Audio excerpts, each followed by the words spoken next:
पण जिल्हाधिकारी कार्यालयासमोर उपोषणाला बसलात, काय मागण्या आहेत? मी प्राध्यापक रामचंद्र भरांडे, संस्थापक अध्यक्ष लोकस्वराज्य आंदोलन.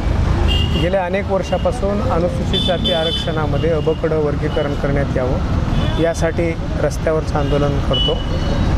गेल्या 2003ला लहुजी साळे अभ्यास आयोगाची निर्मिती झाली आणि त्याचा अहवाल 2008ला सरकारकडे दाखल झाला आणि 2011ला त्या अहवालातल्या 68 मागण्या स्वीकारण्यात आल्या आणि 14 मागण्या नाकारण्यात आल्या.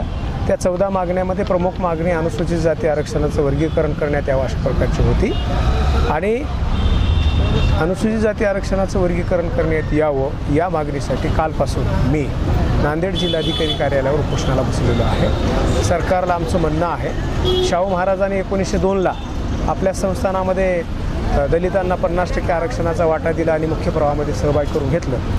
1902ची आणि 2024ची परिस्थिती याच्यामध्ये काही फार असा बदल झालेला नाही. समाजामध्ये कमजोर वर्गाची जेव्हा संख्या वाढते तेव्हा त्यांना स्पेशल अशा प्रकारची ट्रीटमेंट उपचार द्यावा लागतो. अतिशय सिरियस असलेल्या पेशंटला ICUमध्ये ठेवावं लागतं. कारण का तर त्याच्यावर उपचार स्वतंत्र देण्याची व्यवस्था असली पाहिजे. तसंच समाजामध्ये अनुसूचित जातीमध्ये 59 उपजाती आहेत आणि या 59 उपजातीमध्ये मातंग असेल आणि तत्सम जाती असतील. त्यांना जर आरक्षणाचा लाभ मिळत नसेल तर त्यांच्यासाठी आरक्षणाची तरतूद वर्गीकरण केलं पाहिजे असं डॉक्टर बाबासाहेब आंबेडकरांचं संविधान सांगते आणि त्याची अंमलबजावणी व्हावी हा प्रमुख उद्देश माझ्या उपोषणाच्या पाठीमागचा आहे.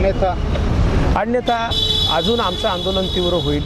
मोठ्या प्रमाणावर समाज रस्त्यावर येईल आणि जे सत्ताधारी आमच्याकडे दुर्लक्ष करतील, आमच्या मागण्यांकडे दुर्लक्ष करतील, निश्चितच त्याचा परिणाम सत्ताधाऱ्यांना सत्तेवरून खाली जावं लागेल अशा प्रकारची परिस्थिती निर्माण होईल.